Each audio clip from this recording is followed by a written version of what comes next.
بسم الله الرحمن الرحيم. الحمد لله رب العالمين، والصلاة والسلام على سيدنا محمد. اللهم صل وسلم وبارك على سيدنا محمد وعلى آله وصحبه صلاة ترضيك وترضيه وترضى بها عنا يا رب العالمين. مطلوب من الشيخ محمد حسان أن يرد على ما قاله الدكتور صلاح سلطان. الدكتور صلاح سلطان هو أستاذ الشريعة في كلية دار العلوم، وهو تقريبا الآن في السجن. ابنه كان سجين ومعاه الجنسية الأمريكية، وطلع إلى أمريكا بجنسيته تقريبا أو شيء من هذا القبيل. المهم الشيخ محمد حسان خرج برواية، يعني هو والشيخ المراكبي والشيخ عبد الله شاكر. قال عنها الدكتور الشيخ هشام البيلي إنها كلها تدور حول تبرئة الشيخ حسان، يعني عبد الله شاكر رئيس أنصار السنة الحالي، والمراكبي رئيس أنصار السنة السابق، وكلاهما شر طبعا، وشر منهما الشيخ محمد حسان. طبعا محمد حسان جايبهم عشان ايه؟ يعني البيلي عجبني، قال انتوا خوارج، قال لهم انتوا الثلاثه خوارج، قال ليه ما كنتوش قلتوا الاخوان على خطأ وايه، وبالتالي كنتوا صرفتوا الشباب ووقفتم مع المجلس العسكري. لكن في رواية تانية غير رواية عبد الله شاكر وحسان والمراكبي للدكتور صلاح سلطان. الدكتور صلاح سلطان بيقول كلام خطير جدا يرد عليه محمد حسان، وإلا وجبت محاكمته. يعني وجبت، يعني تجب محاكمة الشيخ محمد حسان وعبد الله شاكر والمراكبي، لأنهم معنى هذا أنهم غرروا بالطرفين كمان. يعني غرروا بالمجلس العسكري ان نفس عبد الله اسمه ده المراكبي قال عنهم، بيقول قالوا عنه انه قال دول خوارج، يبقى معناها ايه؟ انهيهم. ان فشلت المفاوضات ينهيهم، يا مجلس عسكري او يا فريق يا سيسي. هناك برضو قالوا لهم احنا منكم ودمنا ولحمنا والسيسي منقلب، يبقى معناها كده اثبتوا، وقالوا لهم اثبتوا خليكم ثابتين، وبالتالي ايه؟ لازم ايه؟ تزيلوا او تقاوموا الانقلاب، احنا هنتفاوض على كذا وكذا وكذا. والله الدكتور سلطان برضه هو بيتكلم. قول يا دكتور سلطان. من ميدان رابعة العدوية قد حدث بالفعل، وقد طلبوا هم اللقاء، وقالوا وأقسموا بالله ثلاثا نحن لم نأتي طرفا ثالثا وإنما نحن منكم. قلنا لابد من تحقيق المبادئ قبل أن نتكلم في أي شيء. المبدأ الأول: هل تقرون معنا أن الحاكم الشرعي الوحيد الذي له حق السمع والطاعة، وأن أي خروج عليه يوجب قتل من خرج عليه، لكننا سياسة لا نقاتله ونقاومه سلميا، أن هذا هو الشرع؟ قالوا نعم. النقطة الأولى. الثانية: هل تقر أن ما تم من العسكر هو انقلاب عسكري؟ قالوا نعم، وأن مقاومة هذا الانقلاب العسكري باللفظ فريضة شرعية وضرورة واقعية. قالوا نعم. قالوا هم طلبوا منا ونحن لم نرضى أن نذهب إليهم إلا بمشورتكم، لأننا معكم في خندق واحد. قلت للشيخ مكانك المنصة، وأن تأتي لتعلن مناصرتك وتأييدك لإخوانك المرابطين منذ أكثر من 30 يوما. قال: أرى دوري في دعمكم نتائج المنصة افضل من دوري في دعمي من المنصة، تمام، يبقى إذا مقر. ولي فيها تأويل. مقر يبقى. حاولنا نقاشه فقال هذا رأيي، فلي دور معكم، وأقسم بالله مرارا أنه لن يكون إلا معنا. فقال كيف نقوم بتغيير هذه الحالة الموجودة؟ قلنا نحن لسنا مفوضين، الميدان هو الحكم، لا يمكن لأي أحد أن يتفاوض باسم الميدان دون أن يستشير الميدان، والميدان لن يتسامح أبدا في عودة الدكتور محمد مرسي. هذه لا يمكن إطلاقا التنازل عنها، وإلا كنا خونة للدماء، خونة لهذه النفوس الطيبة رجالا ونساء في حماية صوتها الانتخابي في 7 انتخابات أمام الدبابة والبيادة التي جاءت لتمحو العزة والصوت والكرامة. لا حول ولا قوة. طيب يعني عايزين شيء نقوله. قلنا لا يمكن الحديث مع قوم هم الذين أججوا هذا الصراع، فإذا أرادوا أن يتغير هذا الوضع عليهم أن يرحلوا جميعا. فقال أحد الشيوخ منهم هذا الآن مستحيل.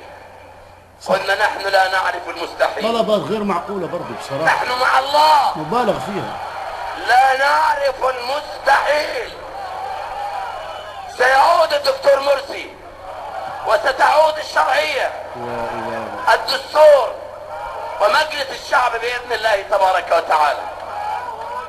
لكن إن أردتم أنتم باعتبار أنكم فتحتم حوارا مع قوم لا نعترف به إطلاقا، لا نعترف بالمجلس العسكري، لا نعترف بالخائن القاتل الكذاب الأفاق السيسي، ولا نعترف بالرئيس المؤقت ولا بالوزارة ولا بأحد من هؤلاء.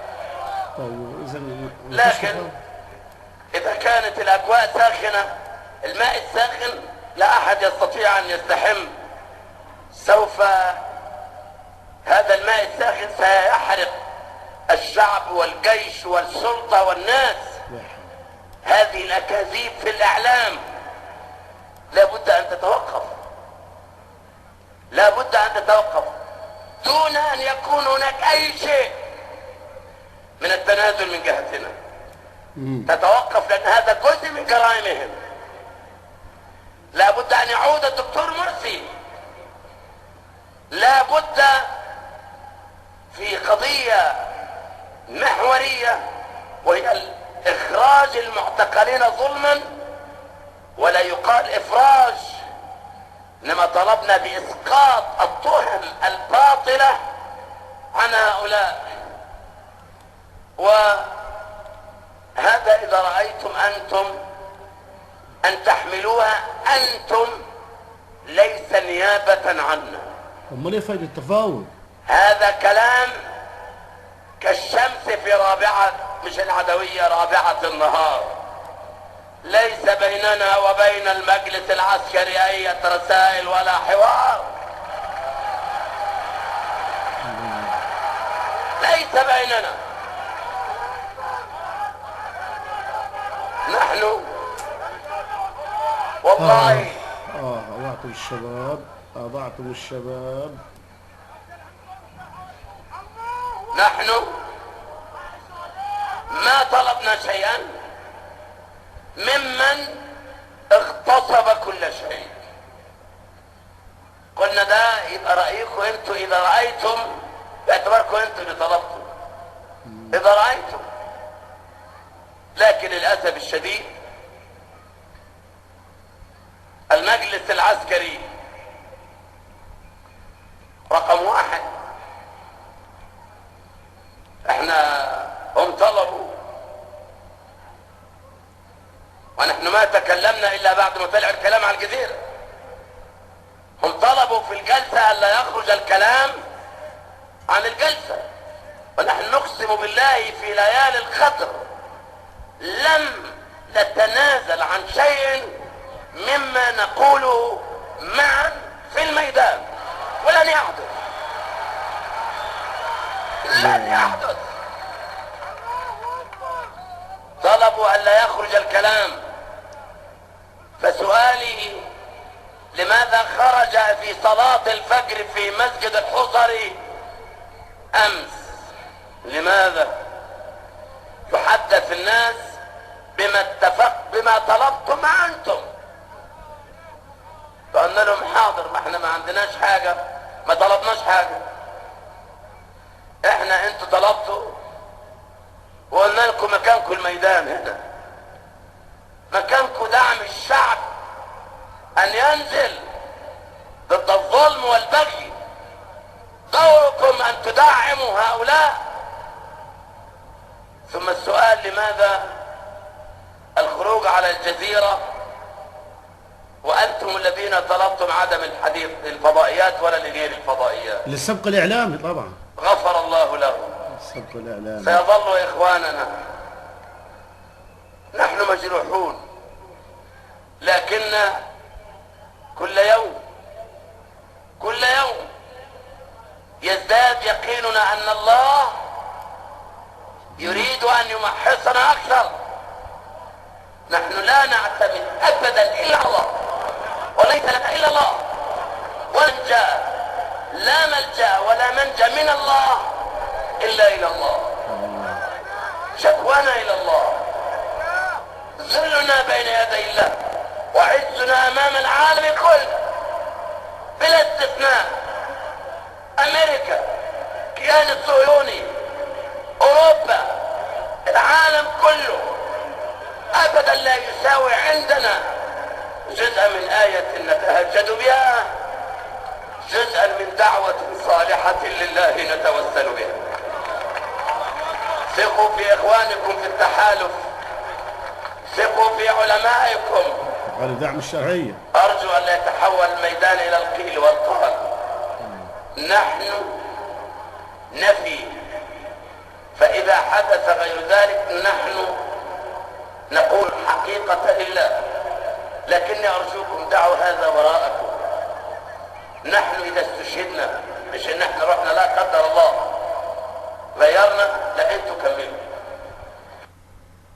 وانتهى هكذا مثلا حديث الشيخ عبد المقصود الموجود على بعنوان صلاح سلطان. الشيخ حسان أقسم أنه قريبا سيكون بنار رافعة إن لم نتفق على حل.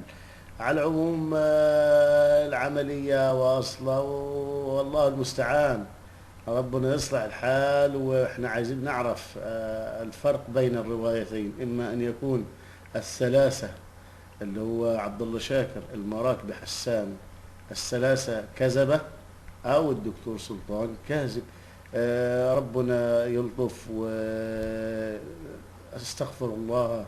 ولكن يا شيخ حسان واجب عليك البيان يا متعدد الألوان.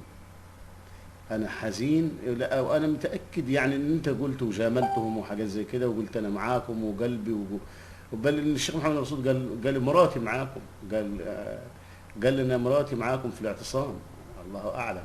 وفي رواية قال أهلي وقلبي وعاطفتي وشعوري. ده الشيخ محمد عبد المقصود قال الكلام ده موجود يعني على اليوتيوب عندما تحدثتم أنتم الثلاثة. فليه لماذا هذا؟ ضيعتم الشباب، أسلتم الدماء، أرقتم الدماء. حسبنا الله ونعم الوكيل، وصلى الله على سيدنا محمد وعلى آله وصحبه وسلم.